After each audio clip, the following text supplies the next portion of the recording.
चले।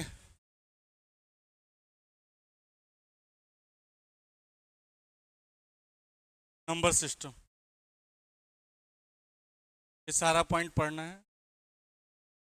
Numbers, test of divisibility, types of question, number based, option based, reminder, unit place, number of zero, number of divisor, sum of divisor.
Note कर लिए।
Numbers पहला है।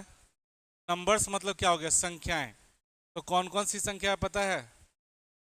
प्राकृत संख्या, सम संख्या, विषम संख्या, अभाज्य संख्या, भाज्य संख्या, ये सब संख्याएं पता है। चलिए, ऐसे भी सब बचपन में पढ़े होंगे। प्राकृत संख्या किसे कहते हैं? गिनती की संख्या को क्या कहते हैं? प्राकृत संख्या। प्राकृत संख्या में जीरो को शामिल कर लिया तो क्या कहते हैं? पूर्ण संख्या। पूर्ण संख्या में ऋणात्मक प्राकृत संख्या डाला जाए उसको क्या कहते हैं? पूर्णांक। पूर्णांक तीन तरह के होता है, शिन्न पूर्णांक, धनात्मक पूर्णांक और ऋणात्मक पूर्णांक। परिमेय संख्या क्या होता है? जो पी बाई क्यू के रूप में हो। अपरिमेय क्या होता है? जो पी बाई क्यू के रूप में ना हो। नहीं। चलिए, सब संख्याएं हैं। सबसे पहले आता है संख्याएं। गिनती की सभी संख्याएं प्राकृत संख्या कहलाती है।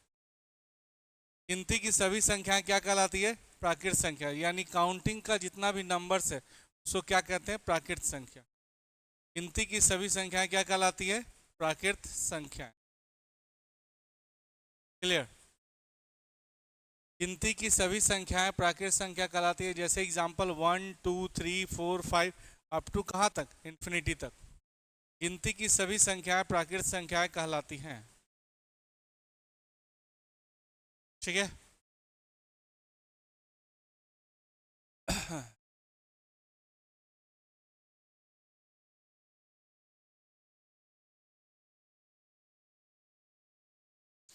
गिनती की सभी संख्याएं प्राकृत संख्या कहलाती है।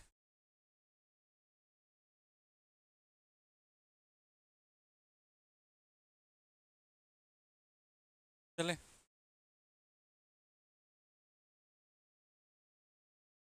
प्राकृत संख्याओं के समुच्चय में जीरो को शामिल कर लिया जाए तो क्या कहलाती है? पूर्ण संख्या। प्राकृत संख्याओं के समुच्चय में जीरो को शामिल कर लिया जाए तो क्या कहलाती है? पूर्ण संख्या। गिनती की सभी संख्याएं प्राकृत संख्या, प्राकृत संख्याओं के समुच्चय में जीरो को शामिल कर लिया जाए क्या कहलाती है? पूर्ण संख्या। गिनती की सभी संख्या प्राकृत संख्या कहलाती है, प्राकृत संख्या में जीरो को शामिल कर लिया जाए तो क्या कहलाती है? पूर्ण संख्या। क्लियर?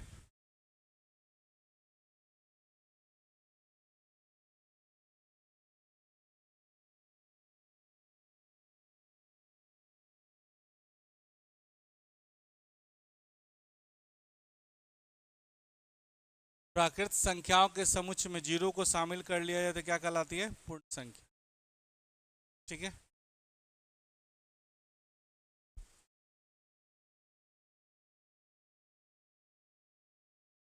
हाँ। अगला देखो, धनात्मक और ऋणात्मक चिन्हों पर आधारित पूर्ण संख्याओं के समुच्चय को पूर्णांक कहते हैं।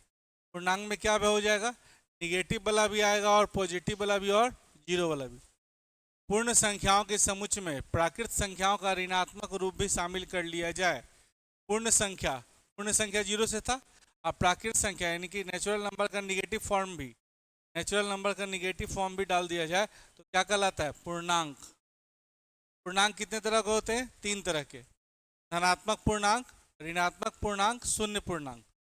पूर्णांक कितने तरह के होते हैं? तीन तरह के, धनात्मक पूर्णांक, ऋणात्मक पूर्णांक और शून्य पूर्णांक। धनात्मक पूर्णांक, ऋणात्मक पूर्णांक और शून्य पूर्णांक। प्राकृत पूर्ण संख्याओं के समुच्चय में ऋणात्मक प्राकृत संख्या को भी शामिल किया जाए, पूर्ण संख्याओं के समुच्चय में ऋणात्मक प्राकृत संख्या को भी शामिल कर लिया जाए तो उसको क्या कहते हैं? पूर्णांक। है ना? पूर्ण संख्याओं के समुच्चय में प्राकृत संख्याओं का ऋणात्मक रूप भी शामिल किया जाए तो क्या कहते हैं? पूर्णांक। एग्जाम्पल समझ गए? माइनस इन्फिनिटी से प्लस इन्फिनिटी, -2, -3, -4 और जीरो से लेकर इन्फिनिटी तक, माइनस इन्फिनिटी से प्लस इन्फिनिटी, माइनस इन्फिनिटी से प्लस इन्फिनिटी। क्लियर?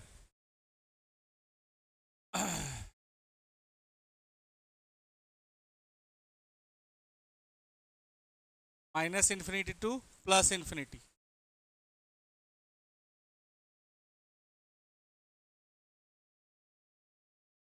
हो गया?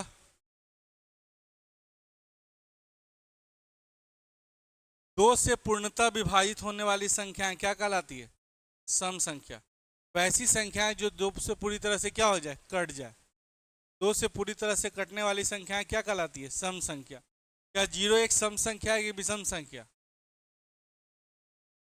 जीरो ना सम है ना विषम है, लेकिन जबरदस्ती करोगे ना, जबरदस्ती करोगे तो जीरो को सम में मानना। ऐसे जीरो ना सम है ना विषम है, लेकिन एकदम तुम लोग जबरदस्ती पे आ जाओ कि ना जीरो कुछ ना कुछ है ही है सर, सम संख्या। क्लियर? ऐसे वो रियल में वो सम ना सम है ना विषम है। प्राकृत दो से पूर्णतः विभाजित होने वाली संख्या है क्या कहलाती है? सम संख्या। सम संख्या किसे कहते हैं? जो दो से पूरी तरह से क्या हो जाए? कट जाए। दो से पूरी तरह से विभाजित होने वाली संख्या सम संख्या कहलाती है। दो से पूरी तरह से विभाजित होने वाली संख्या सम संख्या कहलाती। क्लियर? एग्जाम्पल दिया हुआ है 2, 4, 6, 8, है ना?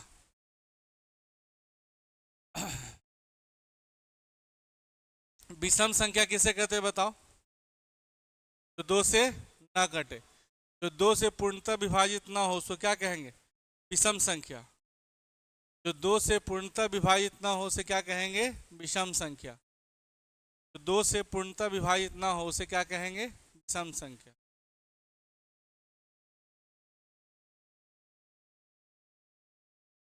जो दो से पूर्णतः विभाजित ना हो उसे क्या कहेंगे? विषम संख्या।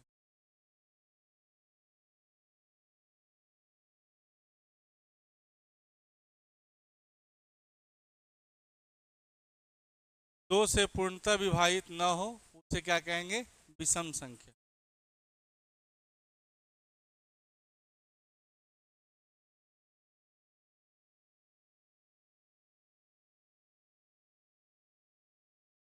ठीक है,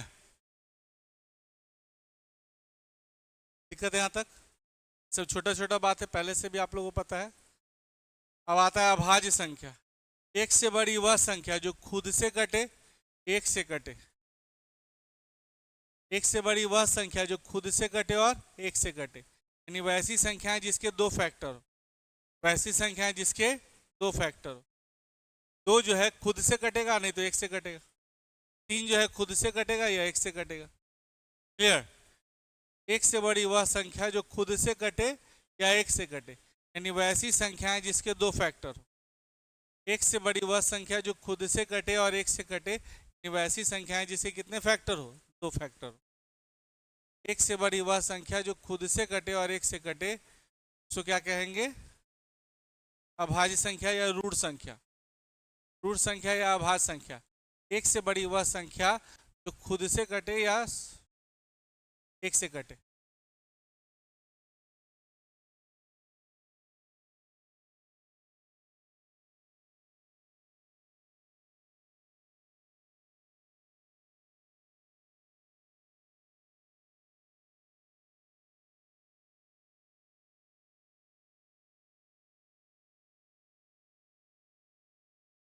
एक से बड़ी वह संख्या जो खुद से कटे या एक से कटे।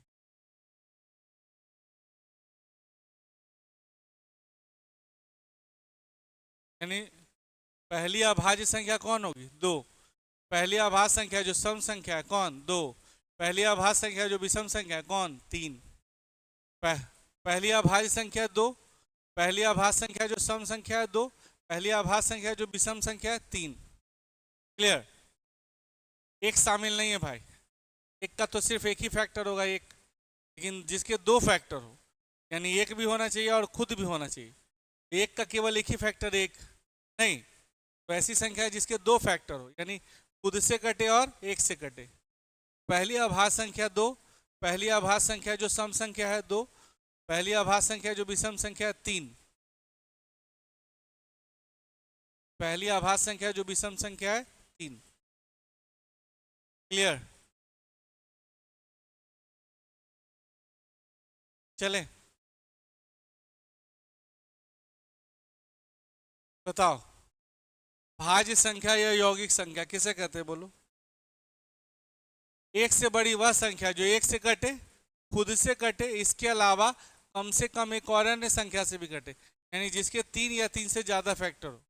एक से बड़ी वह संख्या जो खुद से कटे, एक से कटे, इसके अलावा कम से कम एक और अन्य संख्या से भी कटे, यानी जिसके तीन या तीन से ज्यादा फैक्टर हो। एक से बड़ी वह संख्या जो खुद से कटे, एक से कटे, इसके अलावा कम से कम एक और अन्य संख्या से भी कटे, यानी जिसके तीन या तीन से ज्यादा फैक्टर हो। मिनिमम तीन फैक्टर होना चाहिए। तो पहली भाज्य संख्या कौन है बताओ? चार। पहली भाज्य संख्या जो सम संख्या है चार। पहली भाज्य संख्या जो विषम संख्या है नौ। भाज्य संख्या क्या होता है? एक से कटेगा, दो से भी कटेगा, इसके अलावा चार से भी कटेगा। समझ रहा है बात? यानी जिसके तीन या तीन से ज्यादा फैक्टर हो। दो फैक्टर हो तो भाज्य, तीन से ज्यादा हो तो तीन या तीन से ज्यादा हो तो अभाज्य। क्या बोल दिया? तीन या तीन से ज्यादा हो तो भाज्य और एक दो फैक्टर हो तो भाज्य। पहली भाज्य संख्या जो सम संख्या कौन? चार। पहली भाज्य संख्या जो विषम संख्या है नौ। पहली भाज्य संख्या जो सम संख्या है चार। पहली भाज्य संख्या जो विषम संख्या है नौ। क्लियर? ये सब छोटा छोटा बात है भाई, लेकिन याद नहीं रहता है तो जिसके कारण कभी कभी दिक्कत आता है। पूछ देता है सबसे छोटी अभाज्य संख्या कौन है? क्या होगा? दो। सबसे छोटी अभाज्य संख्या जो विषम संख्या है कौन? तीन। समझ गया बात?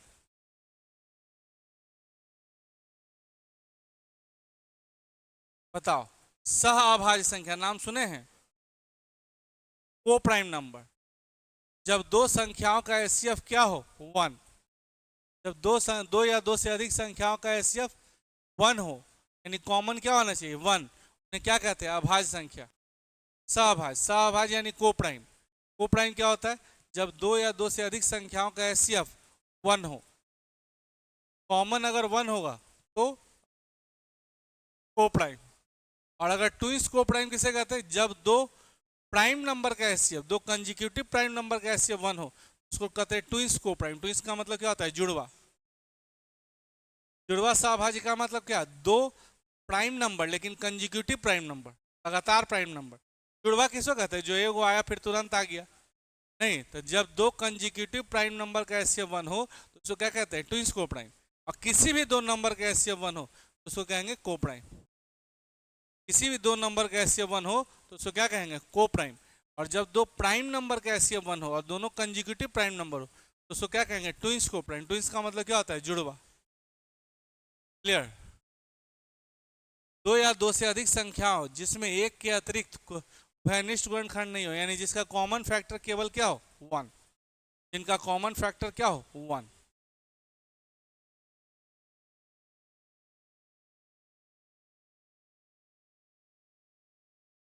चले,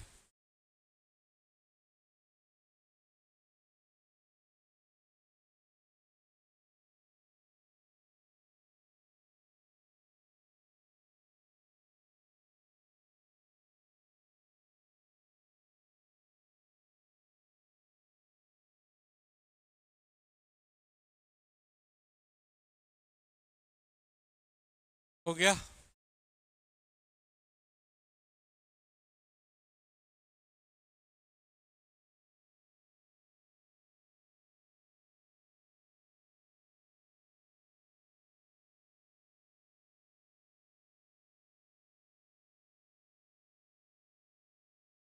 हो गया भाई।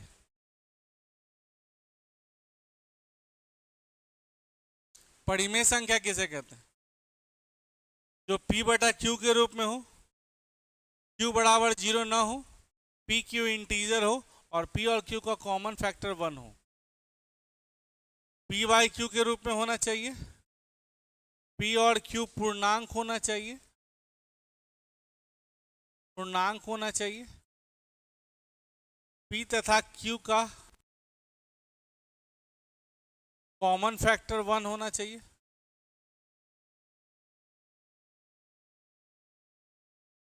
और q 0 नहीं होना चाहिए। p बाई q के रूप में होना चाहिए, पी क्यू पूर्णांक होना चाहिए, पी क्यू का कॉमन फैक्टर 1 होना चाहिए, और क्यू 0 के बराबर नहीं होना चाहिए। समझ में आया बात? परिमेय संख्या किसे कहते हैं? जो p बाई क्यू के रूप में हो, क्यू 0 ना हो, पी क्यू इंटीजर हो, पी क्यू इंटीजर हो और p और q का कॉमन क्या हो? 1। p बाई क्यू के रूप में हो, पी क्यू इंटीजर हो, पी क्यू का कॉमन फैक्टर 1 हो और क्यू 0 ना हो। p बाई क्यू के रूप में हो, पी क्यू इंटीजर हो, पूर्णांक हो, पी क्यू का कॉमन फैक्टर 1 हो और क्यू 0 ना हो। क्लियर? परिमेय संख्या, रेशनल नंबर।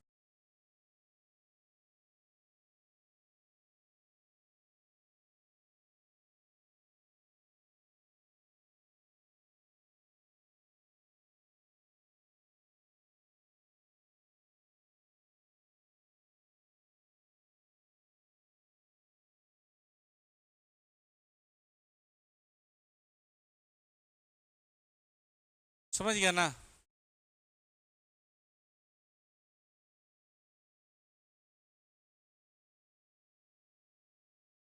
ठीक है, नेक्स्ट। अपरिमेय जिसे p बाई क्यू के रूप में नहीं लिखा जाए, यानी जो रूट से बाहर नहीं है। समझ में? अपरिमेय किसे कहते हैं? जो रूट से बाहर नहीं निकले। अच्छा, पाई क्वेश्चन एग्जाम में अक्सर पूछता है पाई क्या है? पाई एक अपरिमेय है, अपरिमेय है, लेकिन 22/7 परिमेय है। क्वेश्चन अक्सर पूछता है एग्जाम में पाई क्या है, तो पाई एक अपरिमेय संख्या है, लेकिन उसको जबरदस्ती हम लोग माने हैं 22/7, तो वो क्या हो गया? परिमेय हो गया। पाई क्या है? अपरिमेय, लेकिन 22/7 क्या है? परिमेय। पूछेगा पाई क्या है? अपरिमेय संख्या, लेकिन 22/7 क्या है? परिमेय। जिसको रूट से बाहर नहीं निकला है। रूट 2 कहाँ बाहर निकलेगा? पॉइंट में आ जाएगा। समझ रहे बात? अपरिमेय जो p बाई क्यू के रूप में नहीं रहे और रूट से बाहर नहीं निकले। पाई क्या है? पाई एक अपरिमेय संख्या। 22/7 क्या है? परिमेय, लेकिन पाई क्या है? अपरिमेय। ऑप्शन में आएगा, ऑब्जेक्टिव में तो मार दीजिएगा। पाई क्या है? एक अपरिमेय संख्या।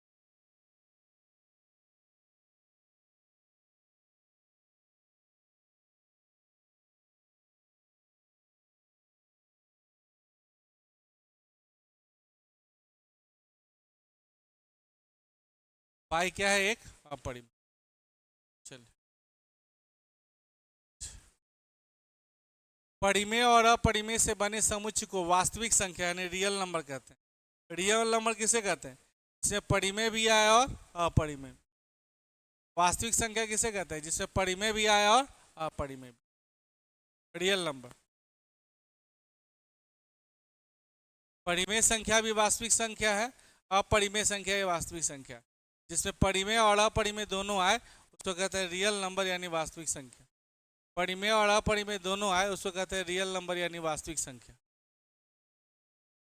ठीक है, वैसी संख्या है जिसमें परिमेय भी आए और अपरिमेय भी।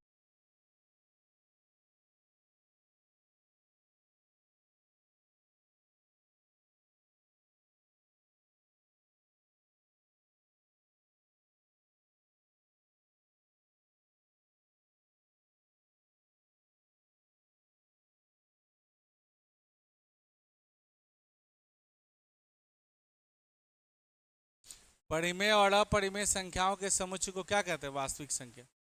यानी परिमेय संख्या भी वास्तविक संख्या है, अपरिमेय संख्या भी वास्तविक संख्या है। परिमेय संख्या भी वास्तविक संख्या है, अपरिमेय संख्या भी वास्तविक संख्या है। परिमेय और अपरिमेय के समुच्चय को क्या कहते हैं? वास्तविक संख्या। ठीक है, चलिए नेक्स्ट बोलिए, काल्पनिक संख्या क्या है? काल्पनिक संख्या एक जटिल संख्या है जिसे वास्तविक संख्या के रूप में लिखा जा सकता है। जटिल संख्या मतलब क्या हो गया? जो रूट से बाहर निकलवे नहीं करे। इमेजिनरी नंबर रूट से बाहर नहीं निकलेगा, काल्पनिक संख्या है।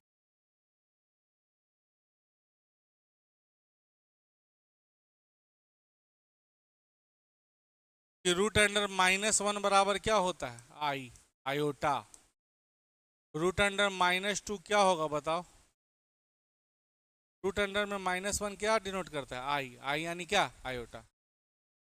2i, 3i, 4i, समझिए बात। रूट अंडर -1 बराबर आई। जो रूट से बाहर नहीं निकले क्या कहते हैं? काल्पनिक संख्या या जटिल संख्या।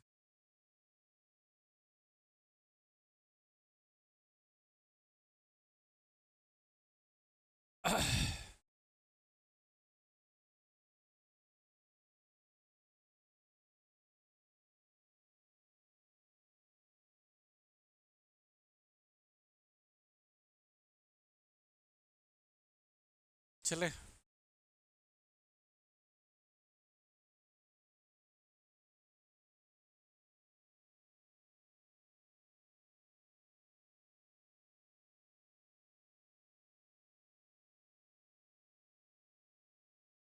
हो गया।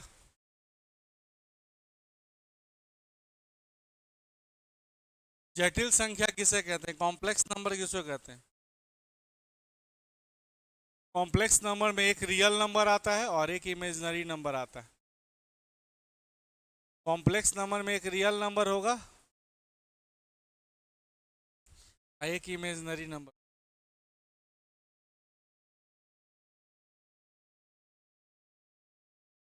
ठीक है, A plus I B complex number. Complex number किसे कहते हैं? एक रियल नंबर भी होना चाहिए और एक इमेजिनरी नंबर भी होना चाहिए।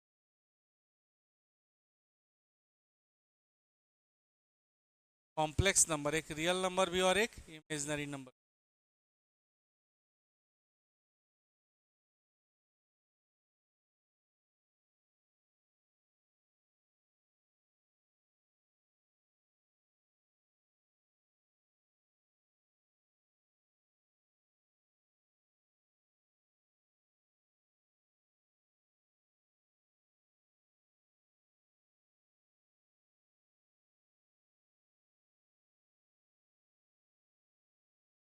चले,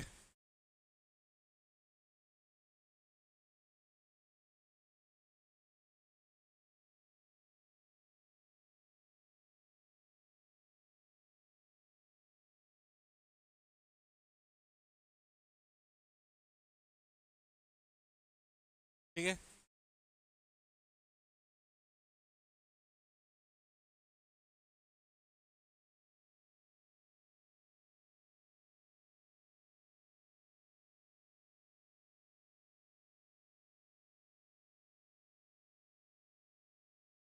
हो गया।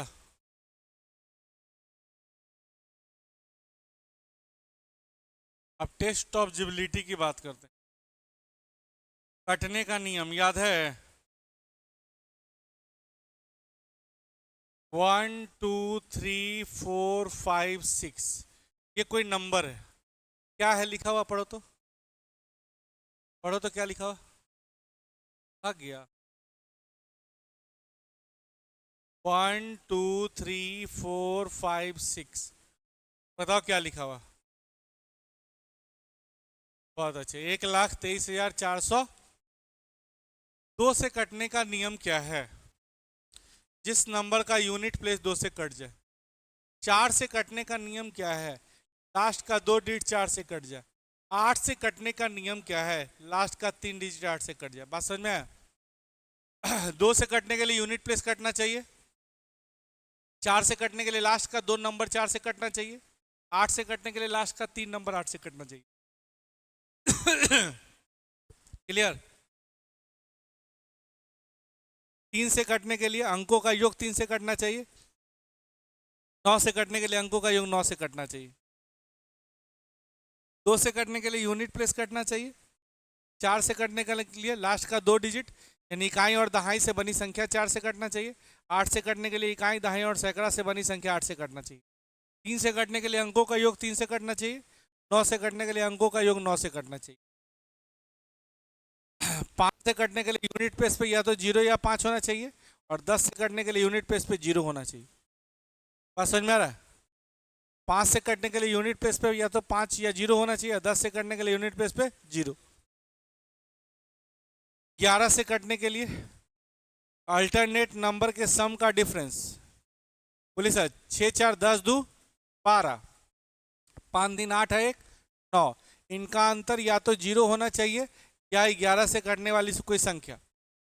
नहीं, 11 से करने के लिए क्या होता है? अल्टरनेट नंबर जो होता है एक एक छोड़कर सम स्थान और विषम स्थान, सम स्थान और विषम स्थान के अंकों के योग का अंतर या तो जीरो होना चाहिए या 11 से कटने वाली कोई संख्या। सम स्थान और विषम स्थान के अंकों के योग का अंतर या तो जीरो होना चाहिए या 11 से कटने वाली कोई संख्या। क्लियर? 6 से कटने के लिए जो दो से भी कटने का रूल फॉलो करे और जो तीन से भी कटने का रूल फॉलो करे। बात समझ में आया? क्लियर है यहां तक? देखिए ध्यान दीजिए। दो से कटने के लिए यूनिट प्लेस दो से कटना चाहिए। चार से कटने के लिए इकाई दहाई कटना चाहिए। आठ से कटने के लिए इकाई दहाई सैकड़ा कटना चाहिए। दो से कटने के लिए इकाई अंक कटना चाहिए। चार से कटने के लिए इकाई और दहाई। आठ से कटने के लिए इकाई दहाई और सैकड़ा। तीन से कटने के लिए अंकों का योग तीन से कटना चाहिए। नौ से कटने के लिए अंकों का योग नौ से कटना चाहिए। पाँच से कटने के लिए यूनिट प्लेस पे या तो जीरो होना चाहिए या पाँच होना चाहिए। नहीं, और 10 से कटने के लिए जीरो होना चाहिए। 6 से कटने के लिए जो दो से भी कटे और मतलब दो का भी रूल फॉलो करे और तीन का भी रूल फॉलो करे। 11 से कटने के लिए सम स्थान और विषम स्थान के अंकों के योग का अंतर या तो जीरो हो या 11 से कटने वाली कोई संख्या। समझ गया बात? अब बच गया 7। कोई भी नंबर 7 से कब कटेगा? जब बची हुई संख्या का दुगुना कर इसमें से घटा लीजिए। लास्ट डिजिट का दुगुना कर बची संख्या में से घटाइए, क्या आ गया? 238। और फिर लास्ट डिजिट का दुगुना कर बची हुई संख्या में से घटा लीजिए, तो ये ऐसा आ जाएगा, तो 7 से कट जाएगा। बात समझे? 7 से कटने के लिए क्या है कि लास्ट का जो डिजिट है उसको बची हुई संख्या में से दुगुना करके घटा लीजिए। 240 में से लास्ट का वन का दुगुना करके घटा लीजिए 238। फिर लास्ट का डबल जो है, लास्ट का डिजिट जो है उसका डबल करके बची हुई संख्या में से घटा लीजिए। अगर 7 से कटने वाली संख्या आ जाएगी तो 7 से कटेगी। समझ गए बात? दो से कटने के लिए इकाई अंक, चार से कटने के लिए इकाई दहाई, आठ से कटने के लिए इकाई दहाई सैकड़ा, तीन से कटने के लिए अंकों का योग, नौ से कटने के लिए अंकों का योग, पाँच से कटने के लिए यूनिट प्लेस पे जीरो या पाँच, 10 से कटने के लिए जीरो, छः से कटने के लिए जो दो से भी कटने का रूल फॉलो करे और तीन से भी कटने का, 11 से कटने के लिए सम स्थान और विषम स्थान के अंकों के योग का अंतर या तो जीरो या 11 से कटने वाली कोई संख्या। सम स्थान और विषम स्थान के अंकों के योग का अंतर या तो जीरो हो या 11 से कटने वाली कोई संख्या। क्लियर? बोलिए सर। लिखना है तो लिख लीजिए इसको।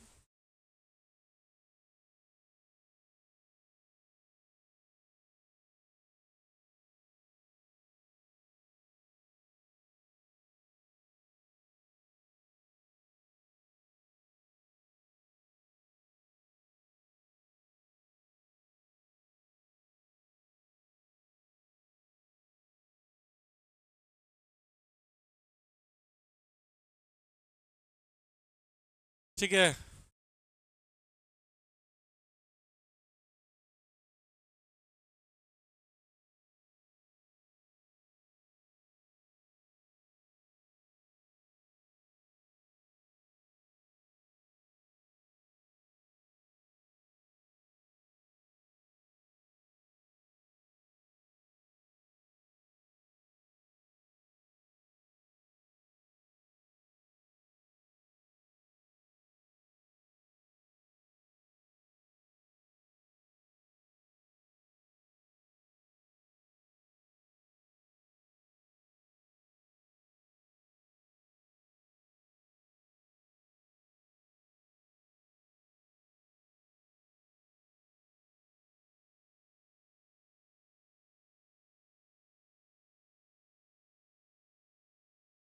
हो गया।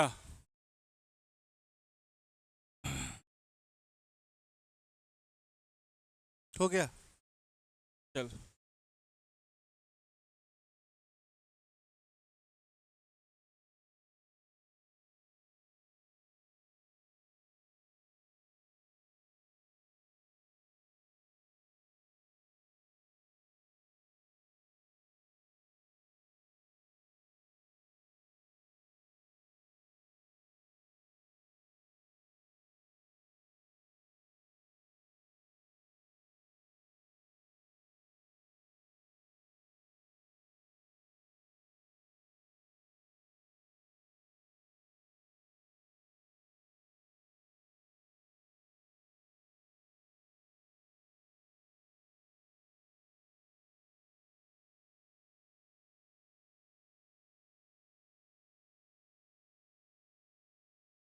हो गया।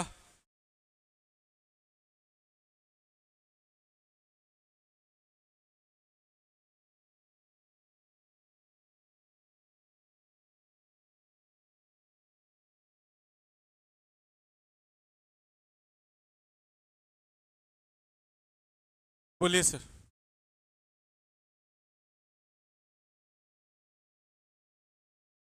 संख्या के अंतिम का 2 अंक। संख्या के अंतिम का 2 अंक।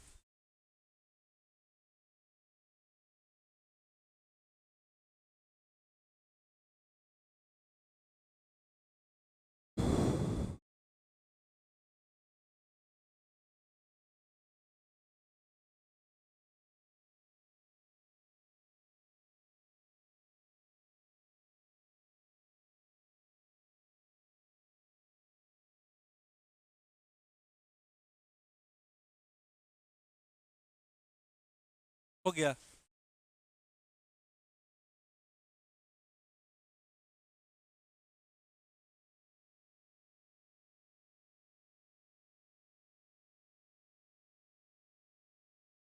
चले भाई। तुम लोग को लग रहा होगा ये कोची बता रहे हैं बिना मतलब का चीज, लेकिन यही सब में गड़बड़ाता है लोग, छोटा छोटा चीज। लग रहा होगा ये सब कोची कोची है, लेकिन यही बेसिक है सर, स्टार्टिंग का यही है। तो आएगा धीरे धीरे लेवल बढ़ेगा, लेकिन पहले बेसवा तो क्लियर है। दो से कटे का नियम पते नहीं है, हम लोग डायरेक्ट कैसे ऊपर चल जाए। तो पहले जोड़ घट, पहले नंबर्स क्या है ये सब जान ले, छोटा छोटा बात, तो फिर आगे बढ़ेंगे ना तो और क्लियर होगा। अभी बस ऐसे ही लिख दे रहे हैं बिना मतलब का ये सब चीज़ खाली, लेकिन हाँ ये सब जानना जरूरी है।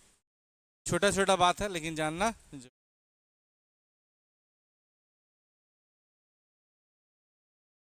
टॉपिक में आएंगे तो फिर तो और समझ में आएगा ही। देख रहे हो क्या वो है।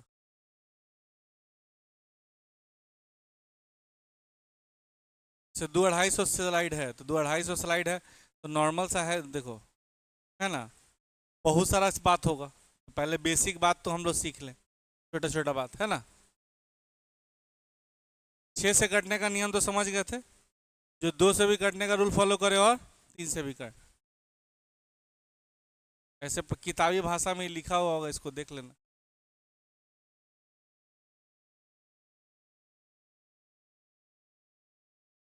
क्या लिख रहा है, किसी संख्या का इकाई अंक सम संख्या हो और उसके अंकों का योग 3 से कट जाए, मतलब वही हुआ जो 2 से भी कटने का रूल फॉलो करे और 3 से भी कटने का, वो संख्या 6 से क्या हो जाएगी, कट जाएगी।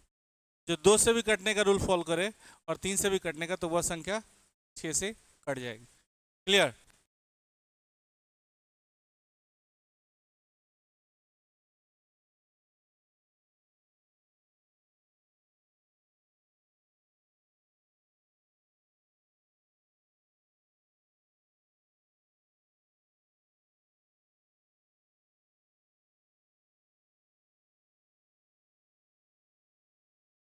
देख लिया?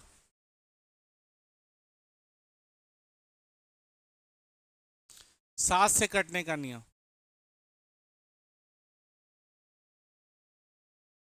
किसी संख्या के इकाई अंक का दुगना शेष अंकों में से घटा लिया जाए। बताए थे ना अभी, क्या सिखाते थे? जैसे 2401 इकाई अंक का दुगना बची हुई संख्या में से घटा लीजिए, कितना आ गया? 238।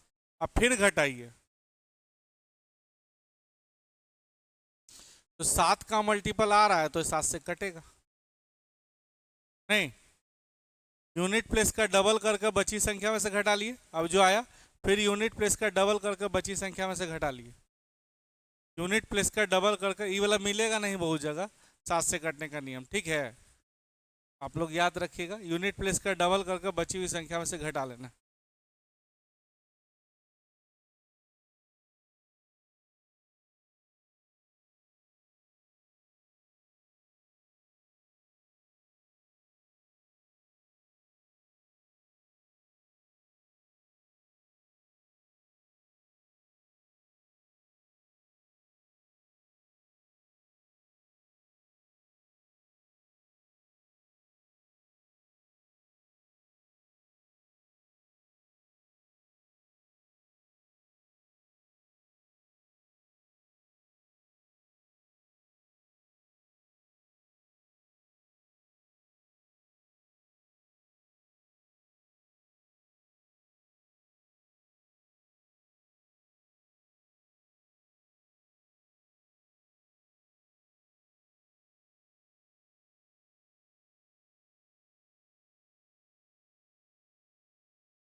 नहीं समझ में आया?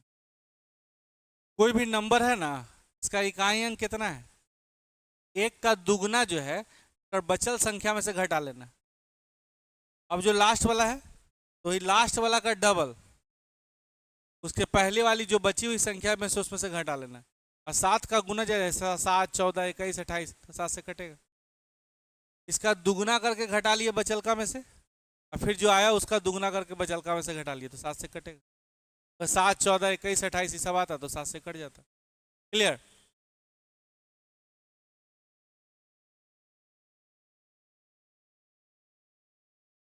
8 से कटने का नियम, जिस नंबर का लास्ट का 3 डिजिट 8 से कट जाए।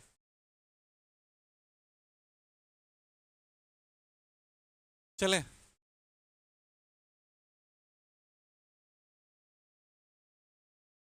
बताओ। अंतिम 3 अंक 0 होना चाहिए, लास्ट का 3 डिजिट 0, या लास्ट का 3 डिजिट 8 से कटना चाहिए। लास्ट का 3 डिजिट 8 से कटना चाहिए, या लास्ट का 3 डिजिट क्या होना चाहिए? 0। क्लियर?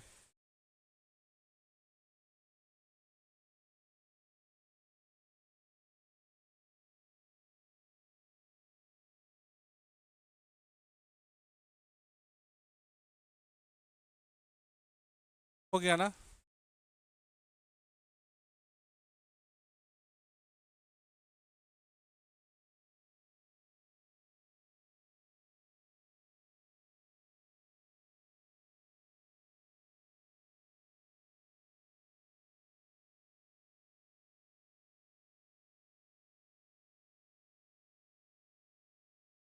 पुलिस 9 से कटने का नियम बता सकते हो? अंकों का योग 9 से कटना चाहिए। अंकों का योग किससे कटना चाहिए? 9 से।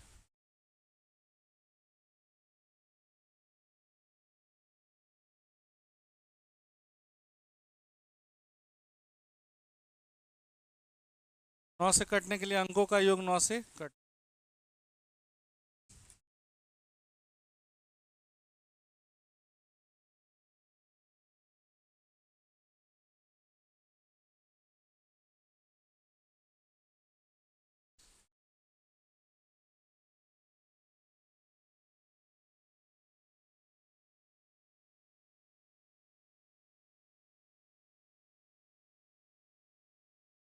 हो गया। 10 से कटने के लिए यूनिट प्लेस पे या तो 0 नहीं तो 5, 5 भी नहीं 10।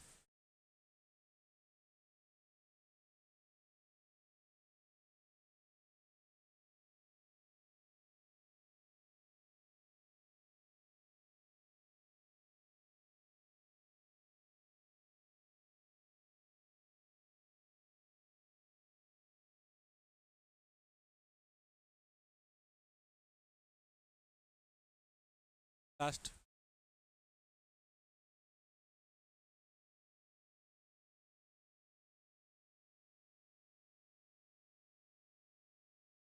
हो गया भाई।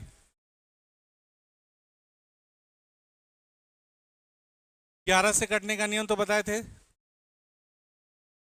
अल्टरनेट नंबर का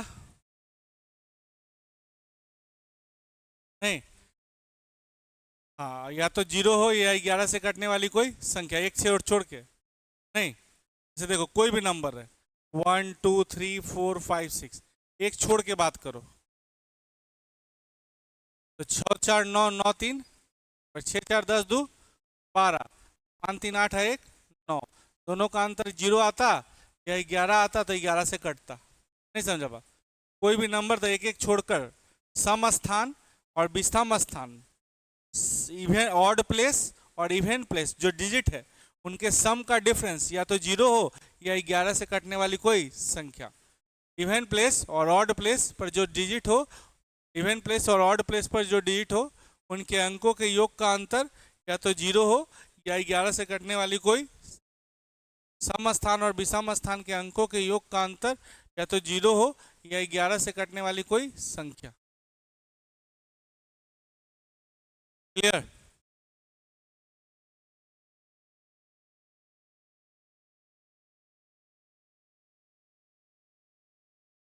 सम स्थान और विषम स्थान के अंकों के योग का अंतर या तो 0 हो या 11 से कटने वाली कोई संख्या। ठीक है, देखो 12 का मतलब क्या हो गया, चरतिया 12, 4 से कटने का रूल फॉलो करे और 3 से भी कटने का। 12 को ब्रेक करोगे तो कैसे ब्रेक करोगे, 4 और तो जो 4 से भी कटने का रूल फॉलो करे और 3 से भी कटने का। 4 से कटने का नियम क्या है कि जिसका लास्ट का 2 डिजिट कट जाए, और 3 से कटने का नियम क्या है, अंकों का योग 3 से कट जाए। 12 मतलब क्या, जो 4 से भी कटने का रूल फॉलो करे और 3 से भी कटने का। 12 का मतलब क्या, जो 4 से भी कटने का रूल फॉलो करे और 3 से भी कटने का। क्लियर? जो 4 से भी कटने का रूल फॉलो करे और 3 से भी कटने का। 4 से चरतिया 12 होता है ना, 4 से कटने का नियम लास्ट का 2 डिजिट करना चाहिए और 3 से कटने का नियम अंकों का योग 3 से कटना चाहिए। क्लियर?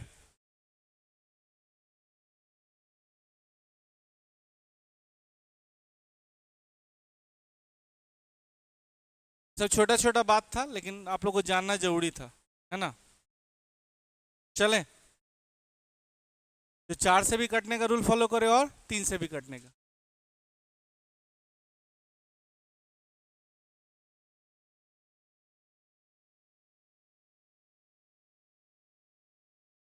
हो गया? चलिए, अब है इंपॉर्टेंट पॉइंट टू रिमेंबर। यहाँ से कल से शुरू करेंगे, आज के लिए काफ़ी है। नहीं समझा? यहाँ आज वाला क्लास तो बेसिक था, लेकिन यहाँ से इंपॉर्टेंट पॉइंट टू रिमेंबर, यहाँ से कुछ पॉइंट्स है जो याद करने वाला है और उसके बाद हम लोग टॉपिक पे स्टार्ट करेंगे। ठीक है, चलिए।